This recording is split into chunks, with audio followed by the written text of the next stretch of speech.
কাজা নামাজ পড়ার সঠিক নিয়ম কোনটা?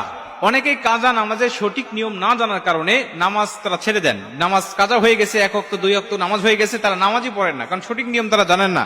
আবার অনেক মানুষ আছেন যারা যেভাবে ইচ্ছা সেভাবে পড়তেছেন। কাজা নামাজের সঠিক নিয়ম কোনটা? কাজা নামাজটা কি? কাজা নামাজ হলো ওয়াক্তের নামাজ ওয়াক্ত ছাড়া কোনো বিশেষ কারণে একটু বিলম্বে পড়া বা অন্য সময় পড়া, এটা হলো কাজা। এই কাজা নামাজ আপনার যে কোনো কারণে হতে পারে, যেমন কারণবশত কারণে, আপনার ঘুমের কারণে বা ভুলের কারণে বা যে কোনো একটি কারণে আপনি নামাজটা ওয়াক্ত মতো পড়তে পারেন নাই। এই নামাজটা বিলম্বে আপনি কিভাবে আদায় করবেন, কিভাবে আপনি পড়বেন, কখন পড়বেন? আল্লাহ রাসূল সাল্লাল্লাহু আলাইহি ওয়াসাল্লাম বুখারীর বর্ণনায় বলেন, আনাস ইবনে মালিক রাদিয়াল্লাহু তাআলা আনহু হাদিসটা বর্ণনা করেছেন। তিনি বলছেন, আল্লাহ রাসূল সাল্লাল্লাহু আলাইহি ওয়াসাল্লাম বলেছেন, তুমি যদি ঘুমের কারণে বা কোনো ভুলের কারণে নামাজ ওয়াক্ত অনুযায়ী না পড়তে পারো, যখনই তোমার স্মরণ হবে তখনই তুমি নামাজটা আদায় করে নেবে। যখন তোমার স্মরণ হচ্ছে, আরে আমি তো অমুক ওয়াক্তে নামাজটা পড়তে পারি নাই, আমি ঘুমাইছিলাম, ফজরের নামাজটা জাস্ট আমি পড়তে পারি নাই, এখন তো 6টা বেজে গেছেন, ওয়াক্ত চলে গেছে, এখন কি করব?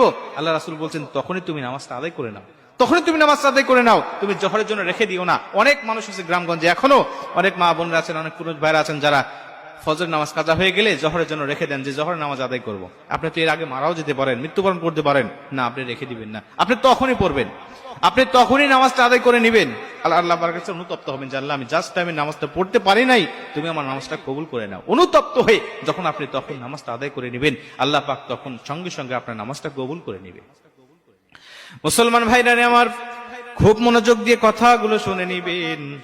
কাজা নামাজটা কিভাবে আপনি আদায় করবেন, কোন সূরা দিয়ে আপনি আদায় করবেন, এর কোনো বিশেষ কোনো নিয়ম নাই। ওয়াক্তের নামাজ ওয়াক্তে যেভাবে আপনি আদায় করতেন, পরবর্তীতে বিলম্বে আদায় করলেও ঠিক সেইভাবে আপনি আদায় করবেন। আলাদা কোনো সূরা কিরাত নামাজের মধ্যে পড়তে হবে বিষয়টা কিন্তু এমন কোনো কিছু নয়, বা আলাদা কোনো নিয়ত বিষয়টা এমনও নয়। কিন্তু আপনি যে বিলম্বে পড়তেছেন এই নিয়তটা আপনার মধ্যে থাকতে হবে, আপনি কাজা পড়তেছেন এই নিয়তটা আপনার থাকতে হবে। আপনি জাস্ট টাইমে পড়তে পারেন নাই, এর একটা অনুতপ্ত আপনার ভিতরে কাজ করতে হবে। আল্লাহ পাকের কাছে একটি অনুতপ্ত আপনি দেখাবেন যে মালিক, আমার উপরে যেই ওয়াক্তে নামাজটা ফরজ ছিল ওই ওয়াক্তে আমি পড়তে পারি নাই, বিলম্বে পড়তেছি, আল্লাহ তুমি আমার উপরে রাগান্বিত হইও না, আয় আমার মালিক তুমি আমাকে ক্ষমা করে দাও।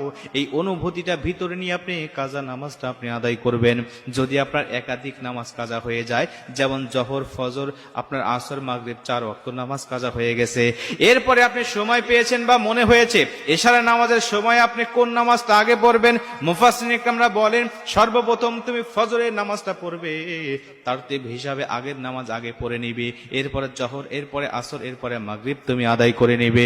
কথার কথা, আপনি ফজরের নামাজটা পড়তে পারেন নাই, আসর পারেন নাই, জোহর পারেন নাই, মাগরিব পারেন নাই, ইশার সময় মনে হয়েছে মসজিদে চলে গিয়েছেন, গিয়ে দেখতেছেন ইমাম সাহেব ইশারের নামাজ শুরু করে দিয়েছে, তখন আপনি কোন নামাজটা আদায় করবেন?